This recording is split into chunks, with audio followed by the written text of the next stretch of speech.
sorry. So sorry. I'm sorry. Excuse me, sorry. Is your house stuffy all the time? Perhaps it's time to change your furnace air filter. What's an air filter, you ask?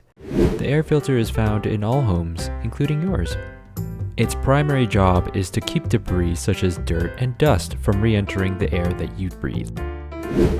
Did you change your filter recently? Since you clicked on this video, I'm just going to assume that you didn't. Depending on your filter and home situation, you should replace it every 2 to 6 months. If you're not sure, put the filter under the light. If you can't see the light pass through, it means your filter is way past its expiration date. If you have an electronic filter, simply wash the screen filters and put it back. Now, you can finally get back to breathing without breaking a sneeze every 5 minutes. As always, contact Cana-Air for any HVAC related services in the GTA. Ready when you are.